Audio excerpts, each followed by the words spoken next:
मेरा नाम प्रीति वाजपेयी है और मैंने पहले भी औरतों की समस्याएं के बारे में आपसे बात की है। आज मैं फिर आपसे उसी समस्याओं उन्हीं उससे थोड़ा सा अलग उन समस्याओं पे फिर से बात करना चाहती हूँ। आज भी जो वर्किंग लेडीज़ हैं या हाउस वाइफ हैं, दोनों की समस्याओं में कोई ख़ास अंतर है नहीं, बल्कि जो वो वर्किंग लेडी है उसके ऊपर समस्याएं डबल हैं। उसको ज़्यादा फेस समस्याओं को फेस करना पड़ता है, ऑफिस में भी करना पड़ता है, घर पर भी करना पड़ता है और बच्चों के साथ भी करना पड़ता है। अब हम ये कह लें कि शायद बराबरी के चक्कर में, तो बराबरी इसलिए करनी पड़ी है कि औरतों को अपने वो स्थान ही नहीं दिया गया है जो मर्दों को देना चाहिए। आज 10% औरतें ऐसी होंगी जिनको उनका स्थान मिला हुआ है, या वो अपनी मर्जी से या अपने मन से जी रही होंगी, अपने बच्चों को अपनी तरह से पाल रही होंगी, या अपने पति के साथ खुश होंगी। जो शायद ही मेरे हिसाब से 10% औरतें होंगी। 90% औरतों के साथ आज भी बहुत सारी समस्याएं हैं। या तो उनके हस्बैंड कुछ जॉब्स करती हैं तो उनके हस्बैंड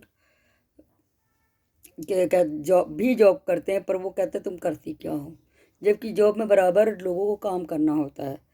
करके आने के बाद घर में बच्चे, घर के हर आदमी ये सोचता है कि वो वर्क से काम से आ गई हो तो आराम कर कर आई है, अब क्या अब घर में करेगी। लेकिन वहीं जब आदमी वापस आता है काम करके तो उसके लिए जाओ, औरत से कहा जाए उसके लिए चाय बना दो, इसके लिए नाश्ता बना दो, ये कर दो। ये डिफरेंस जो है वो तो खैर बहुत है ही है, अभी भी है। और ये डबल लोड लेने का कारण एक तो महंगाई हो गई। कई जगह पे तो ऐसा हो गया है कि पुरुष कमा ही नहीं रहे हैं, महिलाएं वो कुछ नहीं कर रहा, ऊपर से ये भी दिखाते हैं कि हम कुछ कर भी नहीं रहे हैं और तुम कौन हो, तुम क्या कर रही हो। मतलब उनको ये नहीं लगता है कि वो बाहर भी समस्याओं को फेस करके आ रही है, घर में भी आ रही है, बच्चे भी उसके ऊपर बोल रहे हैं, और वो कहाँ तक मतलब इन तनाव को सहेगी।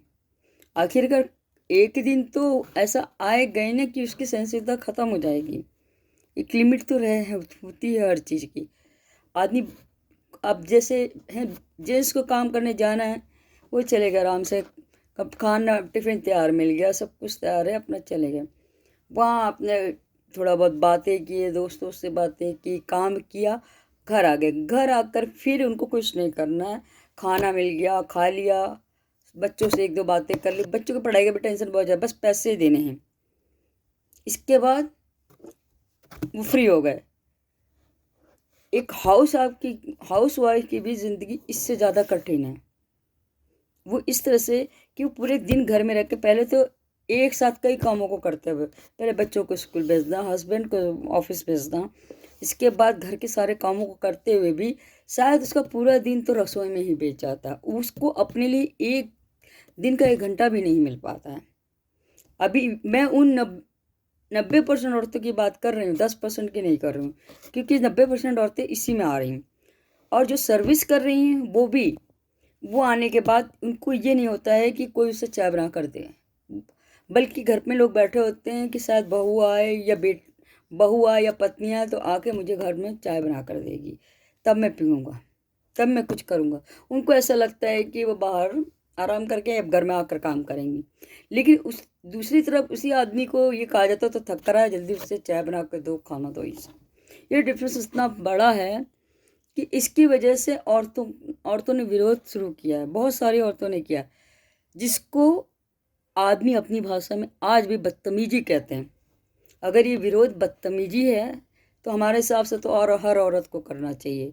इसलिए करना चाहिए कि अगर वो काम भी कर रही, बच्चों को भी देख रही हैं, पैसे भी कमा रही हैं, और अदरवाइज हस्बैंड सिर्फ काम कर रहा है और उसके बाद भी उसको सुना रहा है तुम करती क्या, तुम तो पागल हो, तुम्हें तो आता ही कुछ नहीं है, तो फिर तो ये है कि हर औरत को आगे आना चाहिए इस चीज़ के लिए, क्योंकि वो भी उतना ही काम कर रही है।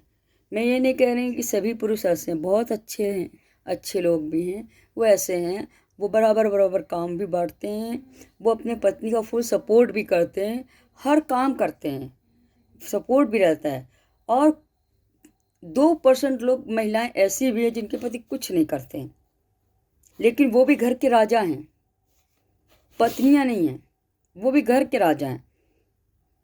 उनको लगता है अरे ये तो बाहर जाती, इनको आता है, क्या अकल कितनी है। अरे एक औरत कहीं भी किसी स्थिति पे काम कर रही है, किसी भी इंस्टीट्यूशन पे काम कर रही है, तो अगर वो कर रही है तो अपने किसी बल पे तो करे, उसको कुछ आता है तभी तो वो कर रही है, नहीं तो नहीं कर पाएगी ना वो। इस चीज़ को आदमी जेंट्स जो है उल्टी चीज़ों पे लेते हैं। उनका कहना होता है अरे तुमने किया ही क्या, क्या काम किया है ही क्या काम तुम्हारे पास।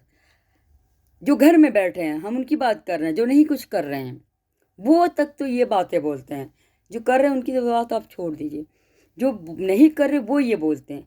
उस समय महिला का जो दर्द है वो कोई नहीं समझ सकता है।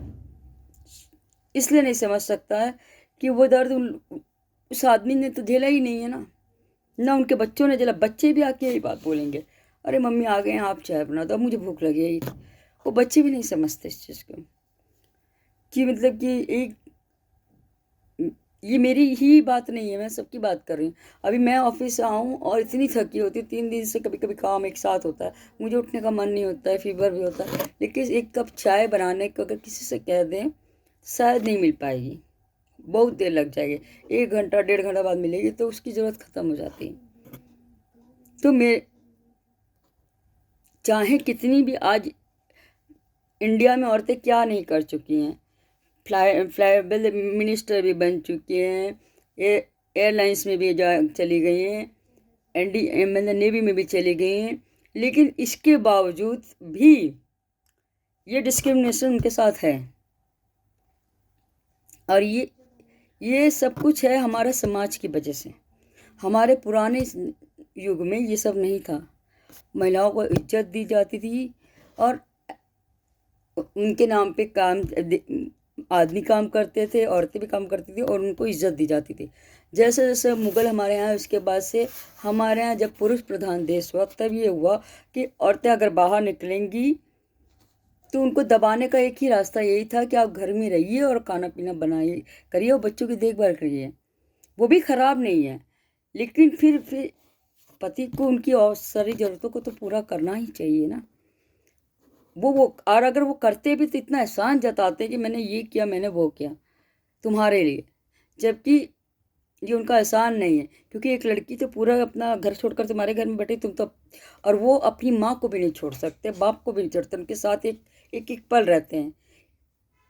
एक औरत शादी करने के बाद आए और 20 साल बाद उसका पति उसके साथ रहे ही नहीं, उसी का बदतमीज हो, तुमको तो कुछ आता नहीं है, और वो 15 साल से नौकरी कर रही हो और अपने बच्चे को भी देख रहे हो, तो उस स्थिति में उसको क्या कहा जाएगा?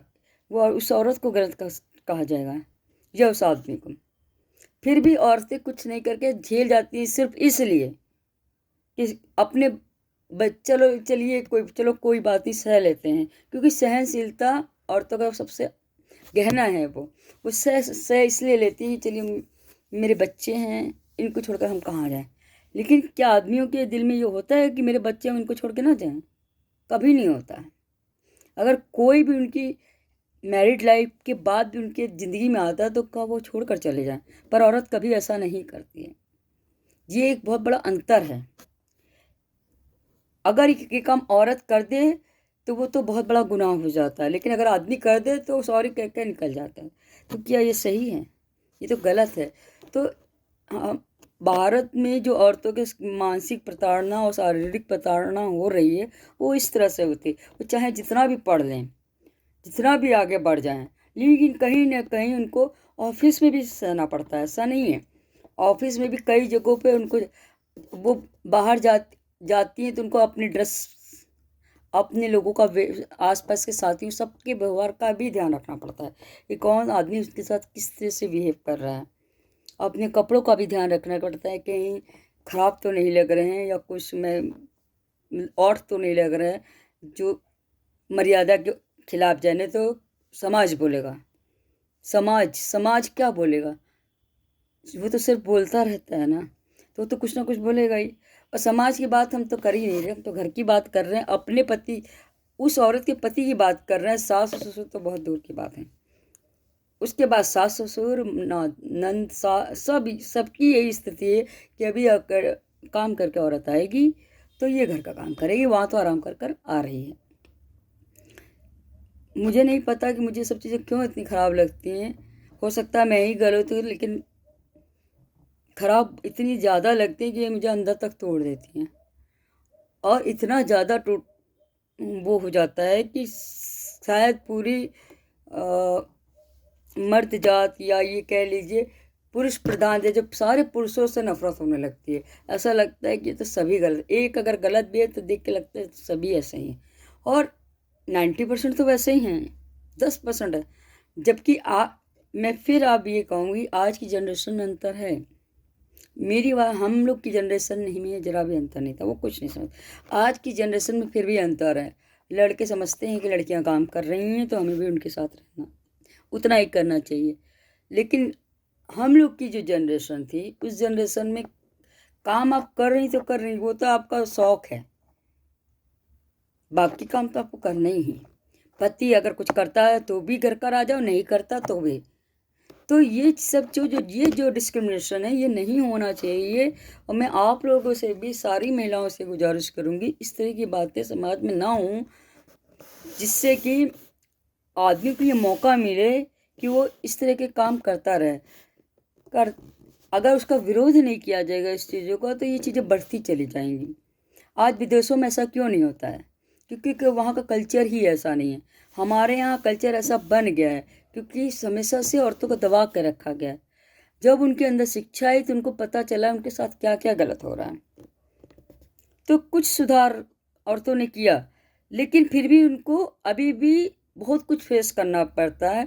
बहुत सारी प्रॉब्लम्स को फेस करके ऑफिस में बहुत सारी प्रॉब्लम फेस करनी पड़ती, घर में बहुत सारी, और इवन देन उनके खुद के बच्चे भी, उनकी प्रॉब्लम्स भी उनको फेस करनी पड़ती, वो भी उनको नहीं समझते हैं कि शायद वो कैसे वो कर रही होंगी। तो मैं सभी मैं सभी से औरतों से ये कहना चाहती हूँ जो सर्विस में हैं या हाउस वाइफ हैं, सबको अपनी जगह बनाना चाहिए, ज़रूरी है। अपने अस्तित्व को पहचानना ज़रूरी है कि आपका अहम रोल है। अगर आप ही इस दुनिया में नहीं हैं तो कोई मर्द कैसे आ सकता है दुनिया में, कोई आदमी कैसे जन्म ले सकता है? तो इससे बड़ी भूमिका कोई औरत नहीं निभा सकती, कोई आदमी नहीं निभाता। तो औरत की जो वैल्यू है वो इतनी ज़्यादा है कि वो एक इंसान को जन्म देती है और वही आदमी बाद में उसको गालियाँ देता है कि तुमने किया क्या। जिसने इसको जन्म दिया वही बेटा अपनी माँ को कहेगा, पति अपनी पत्नी को कहता है, बच्चे अपनी माँ को कहते हैं। तो ये गलत है। मुझे लगता है इस चीज़ों का विरोध हमेशा करना चाहिए, और अगर आप इनको सहेंगे तो इन चीज़ों को बढ़ावा मिलता रहेगा, जो नहीं होना चाहिए। बस मैं अभी तो इतना ही कहूँगी, लेकिन मैं आगे और आप लोगों से फिर से दोबारा मिलूँगी, तब कुछ और आपसे बातें करूँगी इस विषय पर।